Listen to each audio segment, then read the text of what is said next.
3월 29일 살아계신 하나님의 말씀 요한복음 4장 1절부터 24절 말씀으로 예배에 집중하라는 제 말씀 드립니다. 예배로 주님을 만난 그런 사람들이 있죠. 제사와 예배로 주님을 만나고 은혜를 체험하고 응답을 받고 사는 날 동안에 주의 인도하심과 도우심과 능력을 힘입어 살아낸 그런 이들이 있지요. 그런 이들을 일컬어서 복 있는 이들이라고 할 수 있습니다. 성경을 통해서 보물을 찾아내는 그런 이들, 이 원석을 캐내는 이들이 있죠. 그런가 하면 그렇지 않은 이들도 그 일반 모주석인 줄 알고 그냥 지나쳐가는 그냥 그렇고 그런 것으로 여기는 이들이 이건 미련하고 둔해서 그런 거죠. 가다 보니까 바닥에 남는 게 있어서 한번 보니까 금색이라고 해서 모아보니까 사금이 남는 것처럼 말이죠. 인생의 하나님을 섬김을 통해서 생각지도 못한 크신 은혜와 잘됨과 형통의 복을 받아 누리게 되는 겁니다. 아니 뭐 신앙의 목적이 무슨 형통과 잘됨이냐?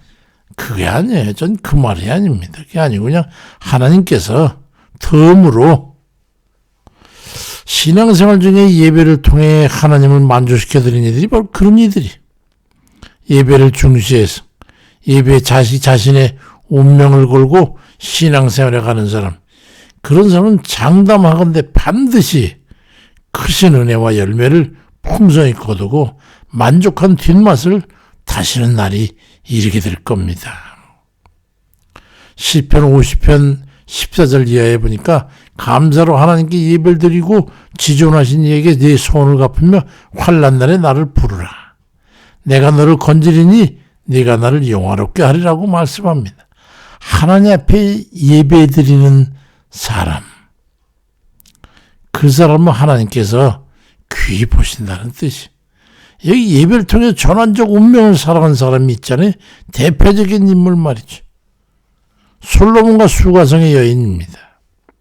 솔로몬은 세속적인 잘됨의 극치의 삶을 살았던 그런 사람이고, 수가성 여인은 영적으로 구원과 영생 천국을 얻은 사람입니다.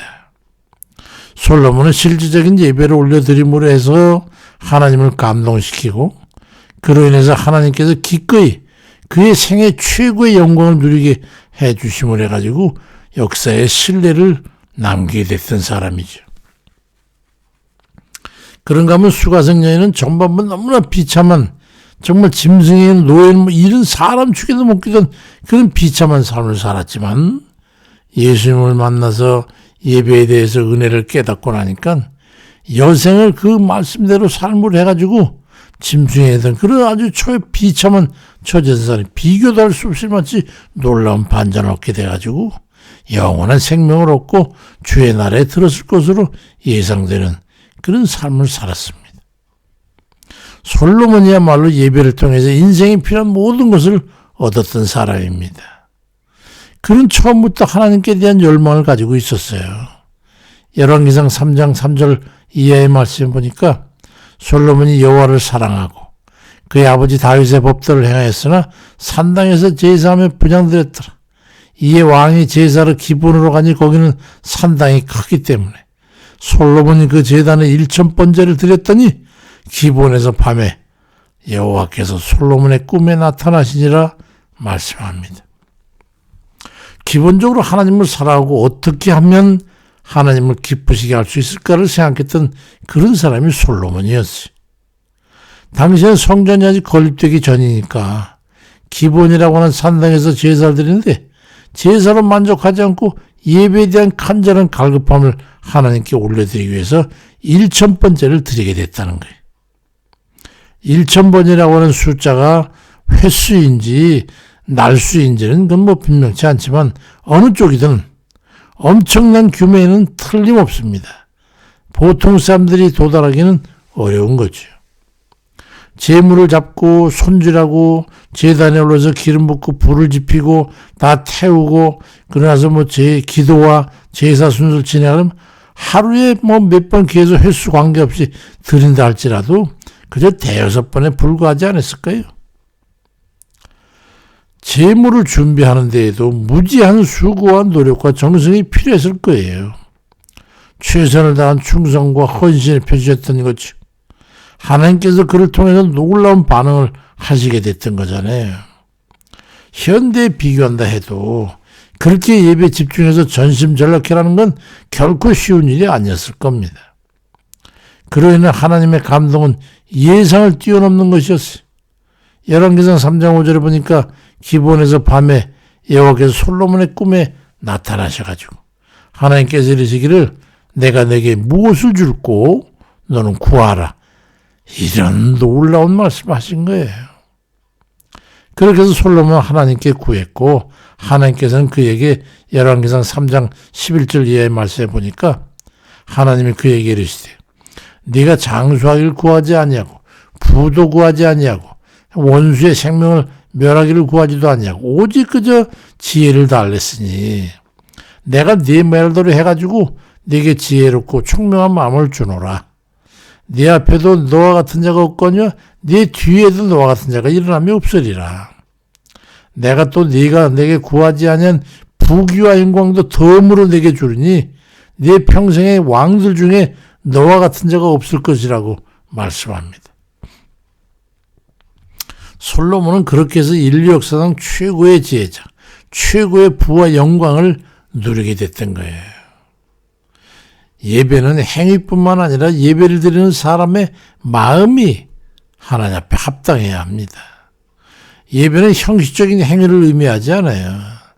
수가성의 여인을 통해서 예배를 드리는 사람의 정신과 마음의 자세가 어떠해야 하는지에 대해서 정의를 하고 있습니다. 요한복음 4장 23절 이하에 아버지께 참되게 예배하는 자들은 영과 진리로 예배할 때가 오나니 곧 이때라. 아버지께서는 자기에게 이렇게 예배하는 자들을 찾으시는데 하나님은 영이시기 때문에 예배하는 자가 영과 진리로 예배할지니라 말씀하고 예배의 정의에 대해서 정확하게 말씀하고 있어요. 만약에 솔로몬이 인천 번제를 드리면서 형식적인 제사로만 제물의 가치를 두고 중점을 둔 그런 제사를 드렸다 해도 주께서 그렇게 말로 할 수 없는 지혜와 이생의 부와 영광을 주셨을까? 아닙니다. 결코 그러지 않으셨을 거예요. 솔로몬 열왕기상 3장 3절에 말씀과 같이 여호와를 사랑했기 때문에 제사를 드릴 때 전심으로 드리고 싶은 그런 제물과 마음과 기도거리를 가지고 제사를 드렸던 거예요. 제사에 드리는 엄청난 공로와 거기다 제사를 드리는 그의 마음과 정성과 헌신에 의심할 여지가 없으니까 하나님께서 그를 인정하셨다는 거거든요. 그렇게 제사를 드린 솔로몬이 얻은 인생의 결과가 무엇인지 아시잖아요. 모든 사람이 한 번쯤은 갈구하는 그런 인생이 아니었습니까? 신앙의 열매를 원하는 만큼 얻고자 하는 분들이 있으세요? 그러면 예배에 집중하시길 바랍니다. 아직도 늦지 않았어요. 제 곁에는 결혼 후 이날까지 40여 년 동안 예배에 몰두하면서 살아온 한 여인이 있습니다. 그는 특별한 이유가 없는 한 하루에 2번 이상의 예배를 드렸습니다. 그건 확실합니다. 제가 증인입니다. 노인이 다 된 지금까지 그는 그 예배를 계속되고 있어요. 아마도 앞으로도 그 예배는 지속될 것으로 예상됩니다. 그가 약에 중독돼가지고 일어나지도 못할 정도로 그렇게 고통에 머무는 그런 아픔 중에도 병고에 있는 중에도 그 예배는 계속됐기 때문에 잘합니다. 그 결과는 주께서 그와 그의 가족과 그가 기도로 깊은 교가 가지고 있는 그런 이들의 삶을 하나님께서 인도해 오셨어요. 주 앞에 인생을 걸고 한 번쯤 신앙으로 성패를 걸고 그리 살아보자는 분이 있다면 예배에 집중하시기를 바랍니다. 아무리 인생이 한 편밖에 되지 않는 것이라 할지라도 인생의 삶은 그리 호락호락하지 않습니다.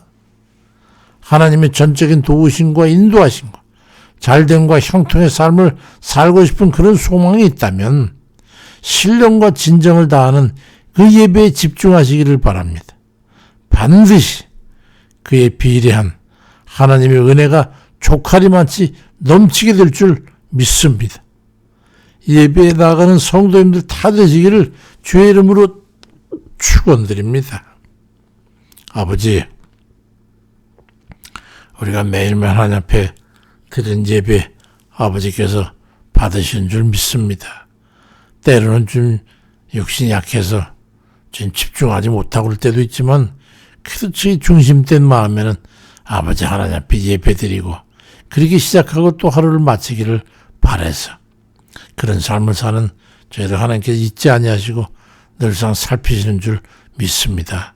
그저 감사를 드릴 뿐이죠. 아버지, 또 주님 예배를 통해서 하나님 앞에 나오고자 하는 그런 마음을 가지고 있는 이들 아버지께서 그들을 사랑하시기 때문에 그들의 삶을 살피시고 여전히 여상이 또 그들을 인도하시고 하는 줄 믿사오니 예배를 통해서 하나님 앞에 나아가는 그 모든 이들의 발걸음을 축복하시고 그들의 무릎을 축복하시고 그들의 간구를 응답해 주시기를 간절히 기도합니다. 아버지, 매일매일 육신이 원치 않는 병고에 있는 이들 아버지, 그들의 예배를 받으시고 기도를 들으시고 응답해 주세요. 치료해 주세요. 일으켜 세워주세요. 낙심 가운데 있을지라도 아버지께서 붙잡아 주시고 또 모든 일들 범사에 복을 주셔서 그들이 예배하고 드릴 때 그 기도 드려 응답해 주고 인도해 주기를 주님 간절히 기도드립니다. 아버지 아시죠? 그 누구인지 아시죠? 아버지 사랑하는 그들에게 은혜를 베푸시고 크신 여생의 복을 허락해 주옵소서.